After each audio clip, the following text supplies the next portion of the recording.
What happens when a first-class passenger is treated like a beggar, only to reveal he's the owner of the entire airline? Seat 1A on the Northern Skies. Airways' flight from New York to Seattle has never just been a seat.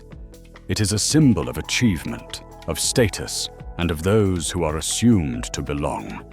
But today, as Elijah Carter, the founder and strategic shareholder of the airline, gently placed his carry-on in the overhead bin and settled into that seat, he knew very well he was not being welcomed. No CEO nameplate, no entourage, no priority protocol. Elijah chose to fly anonymously, not to test the staff, but to verify the very values he once worked tirelessly to build: fairness, respect, and an equal customer experience for all. From the outside, he was just a middle-aged black businessman in a light blue suit, carrying a tablet and a gentle smile. But within, he was the man who had poured over 20 years of his life into putting Reynolds Technologies on the global map, and more recently, the one who helped bring Northern Skies back from the brink of bankruptcy through a quiet yet strategic investment over the last 3 years. No one on this flight, not even the crew, knew he was on board. And that was exactly how Elijah wanted it. The flight had yet to take off, but the first thing he noticed was how the lead flight attendant, Rachel Morton, walked past his seat without a smile, without a greeting, without the glass of Macallan 18 he had pre-ordered through the exclusive app for elite members. Meanwhile, the white-haired man seated beside him was offered champagne and a hot towel, accompanied by the polished charm expected in first-class service. Elijah, on the other hand, received a glance tinged with hesitation and cool detachment. The difference was too clear to be chalked up to forgetfulness. But Elijah did not react. He tapped the face of his watch lightly, a watch integrated with the internal monitoring system he had personally overseen in development, and activated cabin recording mode. The discrete cameras installed in the first-class section were not just for safety. They were part of a pilot program for tracking service quality, one Elijah had been quietly testing over the past 3 months. Today, that system would serve as a silent witness to what was about to unfold. He quietly opened his tablet, reviewing the quarterly revenue report of Northern Skies, figures that exceeded projections by 14% in the first-class segment, a result of the service upgrade strategy he had helped implement. But now, as the white gentleman next to him received a second glass of wine, while Elijah had yet to be offered even a glass of water, a vague but growing feeling began to settle in. Something wasn't right. It wasn't about expecting special treatment. It was about upholding a principle he had once stated unequivocally: any passenger who pays for first class deserves to be served equally. And today, Elijah felt it. Not a mistake, but a message, sent deliberately through glances, tone, and prolonged silence. Still, he did not react. There was no need. He simply adjusted his tie, opened a message to his assistant Jessica, and typed a single line. "There's something to review on flight NS347. Make a note for me to speak with Diane when I return." Behind his composed exterior was a mind working like a precision engine, and a truth slowly taking shape, one detail at a time. The flight took off in a strange slants that only the sensitive could feel. Elijah Carter leaned back in his seat, eyes seemingly scanning the financial news on the screen. But in truth, he was observing every subtle movement in the first-class cabin, especially the increasingly telling changes in the demeanor of flight attendant Rachel Morton. First came the hot towel, replaced with a small packaged wipe typically used in economy class. Then, while passengers around him were served their pre-selected gourmet meals: truffle-roasted salmon, wagyu beef, fine wines. Rachel placed in front of Elijah a dry, plastic-wrapped sandwich and a lukewarm glass of apple juice. No explanation, no eye contact. Elijah lifted the top of the sandwich to find the bread edges turning green-gray, clear signs of mold spreading through the slices. A quiet wave of cold disgust filled the air. He didn't show anger, only moved the plate aside and pressed the call button. Rachel returned 3 minutes later with a look of irritation, as if she were being inconvenienced. "Is there a problem?" she asked, curt. Elijah stayed calm. "I believe there's been a mistake. I had pre-ordered a special meal and confirmed it via email. This isn't the correct meal." Rachel glanced at his tablet and shrugged. "Our system didn't record your request. We're short on premium meals today. I can offer orange juice or cookies instead." No apology, no goodwill. Elijah didn't respond immediately. He reopened his confirmation email, pointed to the bolded line: "Meal confirmed. Herb roasted lamb and Macallan, 18. Rachel didn't bother looking. "The system overloads sometimes, sir," she said flatly. "I'll bring the cookies shortly." She walked away, leaving Elijah with the moldy sandwich and the warm apple juice. A scene so visibly wrong, it began to draw attention. Some passengers glanced, others whispered. Elijah opened the internal communication app and sent a second message. "Send me the service complaint reports for black passengers in first class over the last 6 months. Focus on flights staffed by Rachel Morton." Within minutes, Assistant Jessica replied, "Noted. Cabin camera system is active. Audio and video fully recorded." Elijah closed his eyes for a few seconds, as if to rest. But in his mind, a chessboard had already been set. And this time, the game wasn't about the food. It was about prejudice. Elijah Carter sat still, staring at the sandwich in front of him. A dull-colored slice of bread with mold creeping along the edges, accompanied by a lukewarm glass of apple juice placed beside it, like a cruel reminder that he was not welcome. This wasn't negligence. It was a choice. And had anyone else in this cabin received that tray, they might have raised their voice or demanded to speak with a manager. But Elijah, after years of navigating situations far more subtle than this, quietly took out his phone and typed a few brief words. "Moldy sandwich, unequal meal service. Mark this for internal audit." A few minutes later, Rachel Morton returned with a male flight attendant named Mark Weston.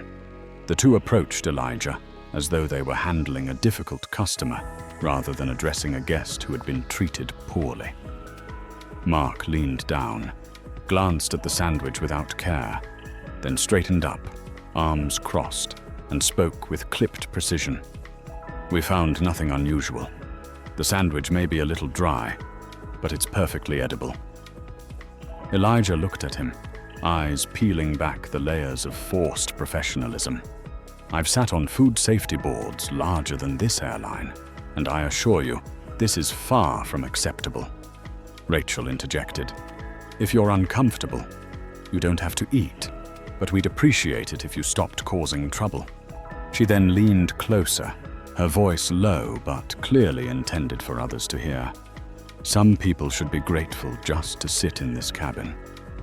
Not everyone gets that chance." Elijah tilted his head slightly, calm and unshaken. He knew this kind of jab, subtle, leaving no visible mark, but sharp and deliberate. He replied with one sentence, "I don't need chances from people who don't value my worth." The first-class cabin suddenly fell silent. Some passengers exchanged glances. Others stared directly at Mark and Rachel, their disapproval obvious. The elderly gentleman in the row ahead, who had witnessed the entire exchange, turned around and said loudly, "I've flown this route for over 10 years. I've never seen a passenger treated like that." A young woman raised her phone and began recording. No one said a word, but everyone knew silence was no longer the safe choice. Elijah didn't react impulsively. He opened his tablet, logged into the internal system through the encrypted shareholder app, and sent a short email in seconds. "Diane, repeating issues with flight attendant Rachel Morton. Pull cabin camera data and preserve logs. Intervention may be necessary." Then he reopened the messaging app and sent another note to his assistant, Jessica. "Note this. Flight NS3. Deliberate conduct. Poor communication. Recommend monitoring crew behavior." Beyond the curtain separating the cabin from the galley, Rachel's giggles could be heard, accompanied by whispered words too faint to catch, yet clearly aimed at him. Elijah didn't need to hear them. He simply glanced at the small, blinking red icon in the corner of the screen. The symbol confirming the cabin monitoring system was actively recording audio and video. Every glance, every word, every forced smile was being documented. This fight was no longer about whether he had been insulted. It had become a question of whether people like them should be allowed to keep doing this to others, those without the power to speak up. And Elijah Carter, a man who had lived long enough to understand that true power lies not in a title, but in how one responds to injustice, decided, no, not this time. Not on a flight he helped keep in the sky.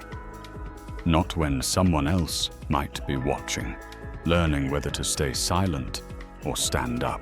The soft lighting in the first-class cabin could not mask the tension slowly building in the air. Elijah Carter adjusted his suit collar, not out of concern for appearance, but as a reflex of someone who had walked through many rooms of power, fully aware that even the smallest gesture could shift the outcome of a situation. He pressed the call button again, not to request a meal this time, but to send a message. No one came. 5 minutes passed, then 10. No response, not even a glance. Instead, a young man named Luke, an assistant flight attendant, eventually approached with a strange hesitation, as if he'd been thoroughly briefed beforehand. "What do you need, sir?" Luke asked, his eyes revealing a hint of unease. Elijah offered a faint smile, neither angry nor accusatory. "I'd like to speak with the lead flight attendant." Luke hesitated, then nodded and turned away. But just before disappearing behind the curtain, he glanced over at Rachel, then discreetly pulled out his phone and typed a message. A few minutes later, a stern-looking woman in her 50s, Chief Attendant Marlene, stepped out and walked directly to Elijah. "Mr. Carter," she began in a neutral tone, "I've been informed you are dissatisfied with the service on this flight." Elijah tilted his head slightly. "I'm dissatisfied because I've been treated differently than the other passengers, despite paying the same, ordering the same, and showing the same courtesy." Marlene exhaled subtly, her eyes darting quickly across the cabin, clearly gauging who might be listening. Elijah caught this and deliberately raised his voice just enough for nearby passengers to hear clearly. "I don't think this is about the food anymore. This is about the fact that I was served a moldy sandwich while others enjoyed salmon and wine. I was told I didn't belong in this cabin, and I'd like to know, does this airline have a policy that supports that?" For the first time, confusion flickered visibly across Marlene's face. "Absolutely not, sir," she replied. "This must be a misunderstanding, possibly a system error." Elijah didn't let her finish. "What kind of system sends a confirmed meal email only to deny it when the passenger boards? What kind of system distributes moldy food to only one black passenger in this cabin? No one spoke, but the eyes around him began to shift, not with curiosity, but with understanding. Just then, the captain's voice came over the cabin speaker. "Ladies and gentlemen, we are making an emergency landing in Denver due to technical issues. Please remain seated and fasten your seatbelts." Some passengers began to murmur. Elijah leaned toward the window, his gaze fixed on the flight map display. Denver was not on the route from New York to San Francisco. He knew that very well. And he also knew this was not a technical issue. This was an attempt to remove him from the plane. At that moment, his tablet buzzed. A message from Jessica. "Diane and legal have received the audio recording. It's clear Rachel and the crew discussed removing you for being too difficult. The audio file has been saved. The board has been notified. Cameras confirm exactly who said what." Elijah placed his hand on the screen, gently smoothing it, as if ironing out the creases on a battlefield. He didn't need to escalate. The truth had already begun to speak for itself, and he knew that with a single tap, an email, a phone call, the entire system behind him would move with precision. But this time, he didn't want to simply respond. Elijah Carter wanted them to face the consequences of their own choices, and he would be the one to witness it, document it, and repair every flaw in the system that allowed it to happen. The tension in the first-class cabin was now as thick as the air before a storm. Elijah Carter remained seated in 2A, his gaze calm but piercing, watching every subtle movement from the crew and surrounding passengers. This had moved far beyond a service mishap. It had become a test of principle, dignity, and power. The cockpit door swung open. Captain Nolan Grant, with a stern face and posture as straight as a ruler, stepped out, followed closely by Chief Attendant Marlene. Both walked directly to Elijah, as if carrying out a matter of critical importance. "Mr. Carter," Nolan began, his voice low and taut with restrained tension. "The crew has informed me that you are causing a disturbance in the first-class cabin. If you do not cooperate, I will be forced to land the plane in Denver and have you removed for security reasons." Elijah didn't flinch. He responded with even, measured words. "I have not caused a disturbance. I requested to be served according to the first-class ticket I paid for and confirmed." While other passengers received salmon and premium beef, I was given a moldy sandwich. When I asked for an explanation, I was treated as a problem, and now I'm being threatened with removal. The air went still. Passengers began to take notice, some discreetly pulling out their phones to record. In that moment, a voice rose from seat 2B. Mort Whitman, the silver-haired gentleman who had quietly observed from the start, now stood up. "I've witnessed everything," he said. "Mr. Carter has been nothing but calm and respectful. The only outrageous behavior on this flight has come from the crew." A silent wave of agreement moved through the cabin. Nolan hesitated, his eyes wavering.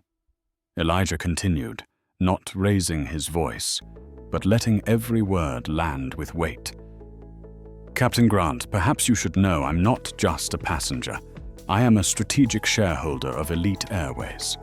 I was the one who proposed the first-class cabin monitoring system 3 months ago. Every sound and image on this flight, including the conversation behind the curtain about removing me, is being recorded and reviewed live by our legal team. All it takes is a single tap for that footage to reach the entire board of directors." Nolan's face froze. Before he could reply, a female voice came over the intercom. "This is the replacement crew. We are approaching from the rear cabin door. Passengers, please remain seated until further notice. Elijah knew Diane Nguyen and the airline's emergency response team had arrived. Moments later, the front cabin door opened, and Diane, dressed in a sharp blue suit, stepped in with confident strides. Beside her were two senior executives. She looked straight at Nolan. "Captain Grant, you and your entire crew will disembark immediately. Your suspension is effective as of now." Rachel Morton stood paralyzed, panic in her eyes, as she heard Diane mention curtain recording. Mark Weston tried to interject. "We were simply managing a situation." But Elijah gently cut in. "No one set you up. I boarded this flight with a confirmed ticket and expected to be treated with the same respect as any other passenger. Everything else was the result of your own choices." Nolan had nothing more to say. He turned silently and walked off, followed by the former crew, now stripped of authority, with no more excuses to hide behind. Elijah watched them go, fully aware that a new chapter was about to begin. And this time, it would be written by the truth. And he would be the one holding the pen. The plane touched down on the runway in San Francisco beneath the soft golden light of late afternoon, carrying a journey that was not just about geographic distance, but the landing of justice into reality. In the first-class cabin, Elijah Carter remained seated in 2A, his suit never once needing adjustment, his gaze sharp like a man who had just completed a masterful game of chess without ever raising his voice. The new crew operated with calm, composed professionalism, unshaken even though every gesture was now being watched by hundreds of eyes. When the cabin door opened, the senior leadership of Elite Airways was already waiting at the gate, led by Chief Operating Officer James Peterson. "Mr. Carter, on behalf of the entire executive board, I offer our deepest apologies. I have reviewed the full footage and transcript.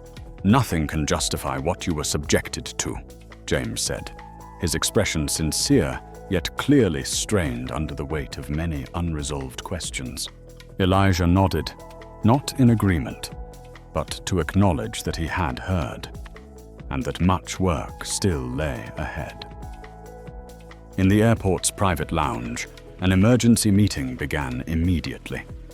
On the screens were charts, graphs, and heat maps showing customer satisfaction rates by race, flight route, crew, and ticket class. A young analyst presented in a calm voice, though her surprise was evident. The complaint rate among black first-class passengers is 3 times higher than that of white passengers, particularly on flights staffed by Rachel Morton. Diane Nguyen cut in, her voice cold and firm. Over the past 5 years, 78 discrimination-related complaints were dismissed at intake for lack of clear evidence. The problem isn't a lack of data. The problem is a system designed not to see. Elijah stood and walked slowly to the front.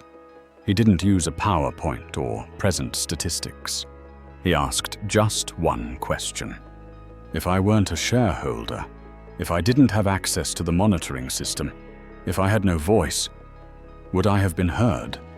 Or would I have been number 79, marked as resolved and forgotten? The room fell silent. The voice of Robert Chen, chairman of the board, came through the speaker. "I've seen everything. Mr. Carter, the entire leadership supports you fully. Please present your action plan." Elijah began to speak, this time not as someone denied service, but as the one now reshaping the very process itself. He proposed 3 key steps: mandatory training for all flight crew on unconscious bias and discriminatory behavior, the development of an AI-driven complaint analysis system to detect hidden patterns, and the establishment of an independent oversight committee with representatives from diverse communities, empowered not just to observe, but to act. After nearly 2 hours of debate, The plan passed with a vote of 11-3. The dissenters had no argument left once the in-flight recordings were played on the large screen, including Rachel Morton's spiteful whisper, "They should go back to economy where they belong." When the screen went dark, no one doubted anymore that the issue lay in the system, not just in individuals. That evening, at a temporary press briefing, Elite Airways issued an official statement, acknowledging the incident, announcing a sweeping reform plan, and committing to transparency in every step moving forward. In a rare moment, social media, the press, and passengers were united, not out of outrage, but because they had just witnessed an airline that not only apologized, but chose to change.